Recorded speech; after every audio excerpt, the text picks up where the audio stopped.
of course, their theory is that the monkey mutated into a man.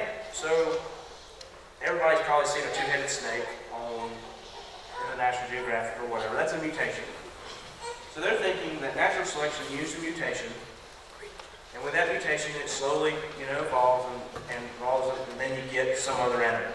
Problem with that: there's no such thing as a good mutation. They've never observed a mutation that helped an animal.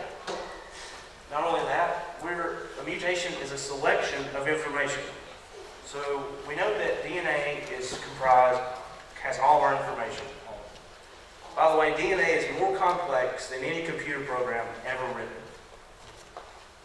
So mutations are selection of information kind of went haywire when the animal or creature or human was formed in the womb. Not only that, we don't have evidence of a good mutation, and natural selection is a governing factor instead of a push in life. It is a governing factor. It governs life. It puts barriers. It doesn't help form life. It just makes sure it doesn't get out of hand. So, we know that DNA, you can't add information to DNA through nature, and we know that there's no such thing as good mutation. So therefore, this theory has holes in it, just like the others. Not only that, if you work at a car plant and you inspect cars, and you're basically being natural selection at this point, you're going to do you ever get an airplane? Then you get cars. You still get cars. No matter how perfect you make sure the car doesn't have any defects, you don't get an airplane out of it. You still get a car. You may get a better car, but you don't get a car. You still get a car. I'm sorry, I can't even talk. So that is the problem with macroevolution. So that was the problems with the theories. So we always talk about how, I hear this all the time, religion is what's the problem with the world today. Well, those three people on the top were evolutionists. And how many of you know that they were not good people? Anybody raise their hand? We're going to have some, y'all in the back, we're going to have some participation. Can't say it still. Participation. So we all know that Stalin, Hitler, and Pol Pot were evolutionists. What did they believe? They believed that they were lesser evolved races. Hitler believed that the Jews were lesser evolved, so they needed to be exterminated for the better of mankind. Based on what evidence? Based on no evidence. Darwin also was a racist. They leave that out a lot. He was the reason why they came up with these theories. He believed himself that they were lesser evolved races. That sounds kind of like how something Satan would do. Trying to divide us up.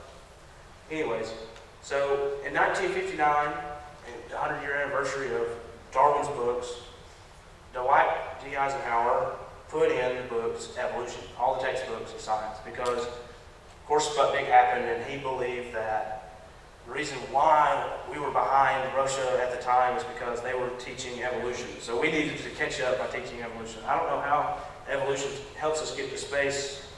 I don't know. Anyways, so since the introduction of evolution to our textbooks, we have had a rise in adultery, drugs, divorce, STDs, child abuse, violent crimes, school shootings, lower test scores, and teen suicides. How many of those things are good? 0. Why do you think this is the case? Well, evolution tries to remove God from the creation. When you remove God from the creation, you remove God from your life. And when you remove God from your life, you have no basis for morals. You have no purpose. So, of course, if you have no basis for morals, I define morality, and I have no purpose beyond my own definition, no wonder suicides will increase. No wonder child abuse. I have no violent crimes. By the way, how many of you have heard of Columbine? It happened, I think, the year I was born. Hopefully none of y'all feel old after I say that. But anyways, those guys were evolutionists. They did it on Hitler's birthday. They had no morality, sense of morality. And of course, people that claim to be Christians do bad things. But does the Bible say anything about doing those things? Does the Bible support that? When you look at someone that claims to be religious and they do an action, you need to base on what they believe. Does their holy book say to do the action they did? And does that support or rebuke things that they've done? So anyways, evolutionists have removed morality and purpose in your life. I don't know why that's a good thing. They don't want an answer to God, so therefore, this is why we've seen a rise in these things. So, we're going to skip on to the next topic. Is the Earth millions of years old? So, once again, I'm just going to use science to kind of put a monkey wrench in these theories. Why the Earth? So, scientists think the Earth is millions of years old due to the Grand Canyon, the fossil records, the ice rings in Greenland, and carbon dating. These are just some of the examples. There's boo-hoo. I didn't want to waste 6 hours of your life, and I couldn't talk that long. So, the Grand Canyon. How many of you have been there? Anybody? I would love to go, except I hate heights, so I don't know how that's going to work out. But anyways, so we see that they say that over millions of years, the Colorado River has cut out the Grand Canyon. Look what water has done through erosion. Isn't that beautiful? Problem with that. So if over millions of years of the water cut this canyon, the top of the canyon, I forgot my laser pointer, the top of the canyon here would have to be lower, because we all know water runs downhill, than upstream, right? Because water doesn't run uphill. We have gravity pulling water downhill. That's what drives flows. It's called a gravity-driven flow in fluid mechanics. So, if this is the case, the top of the canyon has to be lower than upstream. The problem with that is it's not. So the Colorado River couldn't have cut it out millions of years. It probably happened instantaneously with the flood, about 4,400 years ago. So next time someone tells you, well, the Grand Canyon, look how millions of years have carved this out, bring that to their attention. So fossils. How many people like dinosaurs? How many have seen Jurassic Park? I like dinosaurs. I love Jurassic Park. So, some people don't believe dinosaurs exist. I'm going to leave that up to you. Whatever. We're going to get to that. All I'm going to talk about is the theory behind the fossil record and its incoherence. So, how do you tell how old a fossil is? Well, you go through the dirt layers and you go down and you go, let's just say it's a Tyrannosaurus, so it's in the Jurassic period. So it's 65 million years old according to the dirt layer. So now the question is, how do you find how old the dirt is? So you go down through the dirt layers and you find what fossils in it. Wow, isn't that circular reasoning? So you tell how old the dirt is by the fossils, and you tell how old the fossils are by the dirt. How is that scientific? It's not. There was a book in the 1800s called The Geologic Column. He just made this stuff up, trying to help support Darwin's theory. It's been disproven, but we still put it in textbooks. Go figure. So now we're going to go on to Greenland. So we all know that Greenland's not green. It's really cold, right? Everybody knows that?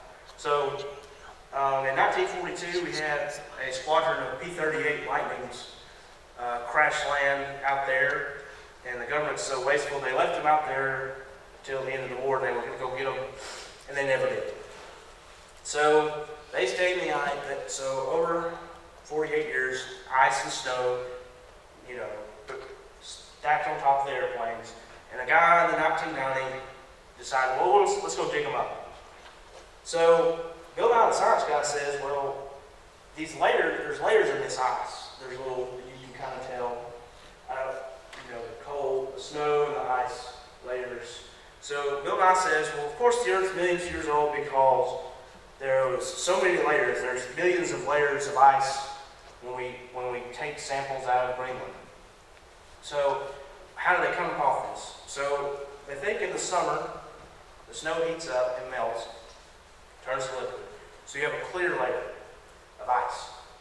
And then you have snow in the winter, and vice versa. It keeps going on for years and years and years. Well, problem with that. So when they dug up these airplanes, you would think, according to this science, there'd be 48 layers. Problem with that, it was more than that. By the way, there's 263 feet of ice between the surface and the airplanes. And they'd only been in the ice and snow for 48 years. So even, I loved building out the science guy when I was a kid. He's now a renowned, or he's always been a renowned atheist. I hate that for him. I looked up to him when I was a kid, and now he calls me stupid because I have faith. So I don't look up to him anymore. But he's proven wrong by his own theory. We have scientific evidence that those layers are not annual layers. They're just hot, cold, hot, cold. We all know about Alabama weather, how it changes. We'll have 30 degree and 80 degree the next day. And they have something probably a little bit similar to Greenland. It gets a little warmer. It gets above freezing, melts, gets below freezing, freezes, and so on and so forth. So we all heard of carbon dating. This is how their biggest bandwagon they have. This is why everything's millions of years old scientifically. Let's look up some problems with that. So the inaccuracy of carbon dating. It doesn't work on living things. Isn't that odd? It doesn't work on things of known age. They took a snail shell and dated it and carbon dated it, and it was 27,000 years old. You really think that snail is 27,000 years old? No. They dug up a mammoth, and one part of it was 29,500 years old, and the other part of it was 44,000 years old. That's a pretty big gap. Not very accurate. So how do they carbon date something? So we have radioactive carbon in our atmosphere, and it decays. We know this. This is scientifically proven.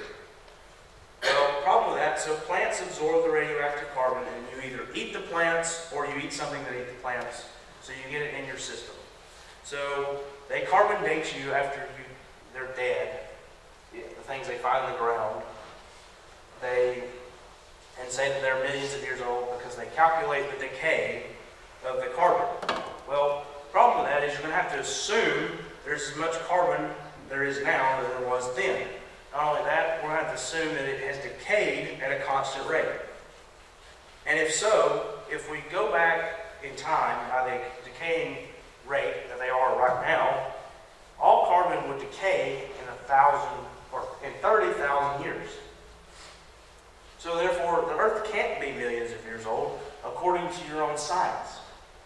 But then they're going to say, well, but the Bible says it's only 6,000 years old. So obviously, that the Bible's wrong because, 30,000 years old is way older than 6,000, but nowhere near close to millions. So the problem with that is, if the Earth was 30,000 years old, there wouldn't be any carbon, radioactive carbon in our atmosphere because it would all have decayed. So they're not any closer scientifically than we are. So nice try. So we're now going to look at science that supports creation. So we have a fine-tuned universe. We have the failed Miller experiment, so that's going to disprove organic evolution. The Cambrian Explosion, complexity in single-cell organisms, and the expanding universe. How am I doing on time? I've got a little bit of time. Maybe I can get through. So, let's go to the fine-tuned universe. So what does that mean? That means our universe is perfectly set for life to form on this planet. Our gravity is a constant. Gravity doesn't change. Now, gravity changes if you go to a different planet, but the gravity force is still constant. Your mass just changes. Or not your mass changes, but your weight changes. So I think the Earth's gravity, the Moon's gravity is a third of the Earth. So that means that you'll weigh 1/3 of what you weigh here on Earth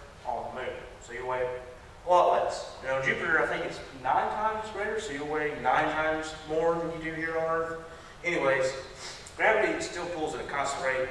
The shape just changes because of the size of the planet. Your weight changes. Gravity doesn't. Anyways, so we have a fine-tuned universe. The Earth is a perfect distance from the sun that we don't roast or freeze. Our oxygen-rich atmosphere allows life to form, and we have a moon that orbits our Earth to help the tides move. So we have a fine-tuned universe. By the way, if we stretch, let's say gravity is a constant, so we stretch gravity put it on a ruler, and we stretch it across the whole universe, and we move that little dial 1 inch in either direction. Life can't exist on Earth. So, is this all by chance, or did a creator help us? I believe a creator helped us. I'm not a lucky person. I think we'd be the luckiest people in the universe, we would be, if this was just a occurrence. So we have a fine-tuned universe for life, which points to a creator instead of a random occurrence. So we're going to look at the Miller experiment. So in the 1950s, this guy named Miller tried to recreate Darwin's theory of organic evolution.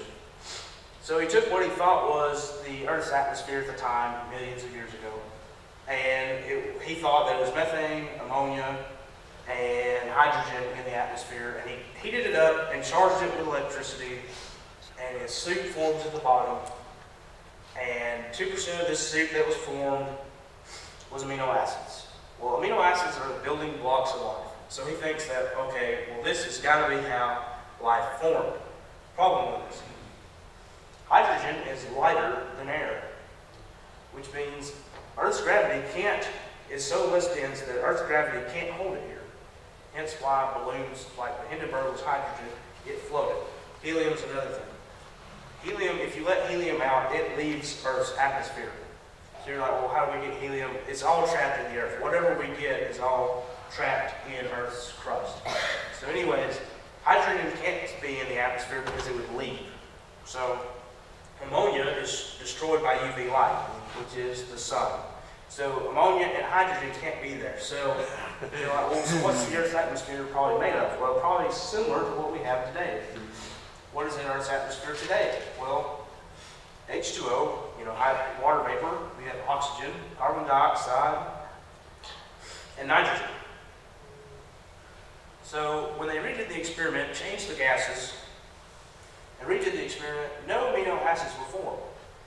Also, when they did the original experiment with the phony atmosphere, 98% of the soup that was formed was toxic to life.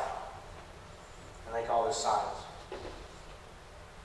So organic evolution can't happen through this way because, one, Earth's atmosphere can't, what they thought was Earth's atmosphere couldn't form amino acids through lightning being charged and the soup, and anyways, it's all garbage regardless. And so we're going to look at the Cambrian Explosion. So the Cambrian Explosion is, let's just say what scientists believe how old the Earth is. I think it's 4.6 billion years old. And you put it on a 24-hour clock. And you put it on this 24-hour clock. For the first 21 hours of this 24-hour clock, there is nothing but single-cell organisms. Now, I don't believe the Earth is millions of years old. I'm just going off of what they say for their theory. And so, on the first 21 hours, there is no complex organisms on the Earth. And on the 21st hour, in about 2 minutes, we have complex organisms form instantaneously. And we all know that Darwin thinks that life formed gradually over millions of years. So this can't support Darwin's theory because we have a fossil record just explode in about 2 minutes on a 24-hour clock. So this more points to me to creation when God said, when He spoke the animals into existence. This more supports creation than evolution. So we're going to go on to complex complexity of single-celled organisms.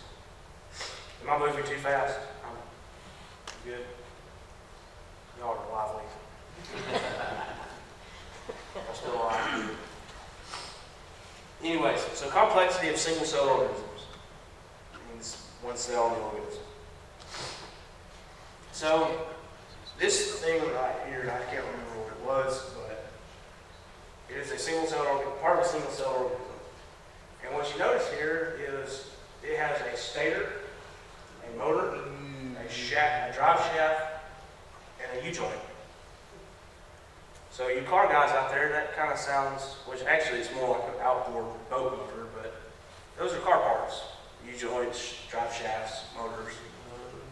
Isn't that odd? It's in a single-celled organism. And we call it that? Why do you think that is?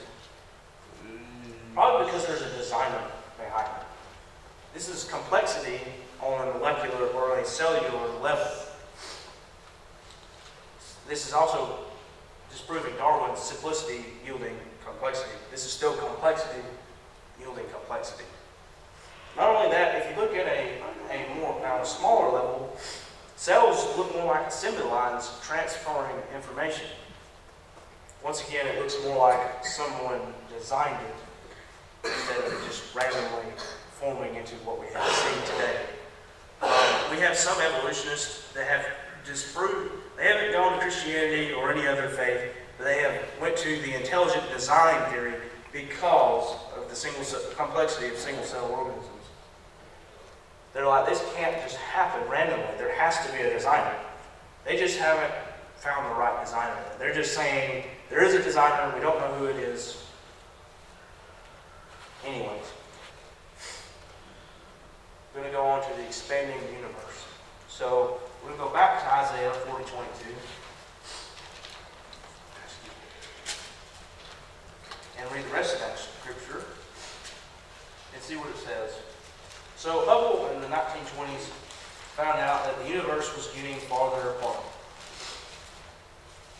So on the second part of this, after the grasshoppers part, I'll just read the whole thing. It says, he that sits upon the circle of the earth, and the inhabitants thereof, and are as grasshoppers, and stretches out the heavens as a curtain, and spreads them out as a tent to dwell in. So he spreads out the universe. Sounds like an expanding universe to me. I don't know about you. So we notice that everything's getting farther apart. The moon is getting farther from the earth, which means if you go back in time, that means that the earth was closer to the moon. So also, everything's spreading apart. You go and rewind, and everything goes back to one point. What does that mean? It means that the universe had a beginning. I believe that's when God spoke it into existence. So we have scientific evidence that supports creation, a creator. So now I want to point out who the creator is, and that's God. So Genesis, the true beginning. So all matter, space, and time was spoken into existence. That's why I was talking about the eternal. Something has to be eternal for the universe to come to existence. So God is the eternal being for the universe to come into existence. By the way, you can't really scientifically explain the supernatural. What does that mean? So science is natural, and so if you have supernatural, science can't explain it. If you look at when Jesus fed the 5,000, you could go over to it and you could measure all the crumbs. But when you start out with the original, what Jesus spread among everyone else, laws of thermodynamics doesn't work. All these things don't work scientifically because it's supernatural. It's a miracle. You can't scientifically explain a miracle. That's why we have such a hard time scientifically explaining the creation, because it's supernatural. God spoke it into existence. How do you scientifically explain that? So you're probably wondering, how did I know this is true? We'll get to that in the next week. And I'm almost out of time, but we'll finish up. So you need to believe I believe that Genesis is the Word of God and should be our measure of truth. And like I said earlier, something has to be eternal to form the universe. So we're going to cover this is the last slide. We're going to cover what happened on each day of the creation. So the first day, and I need to correct some of this because there's typos. But first day, heaven, earth, division of light and darkness is formed. Second day, we have atmosphere, air, and water, the seas, the separation. Third day, we have the land and the oceans, separation, and plants come forth from the ground. The fourth day, the sun, the stars, the moon, seasons, days. Hence, light was actually, God is light. So actually, before the stars and our sources of light today, God was the source of light. Till the fourth day. On the fifth day, flying and swimming animals were formed. On the sixth day, land animals and man was formed. And on the seventh day, God rested.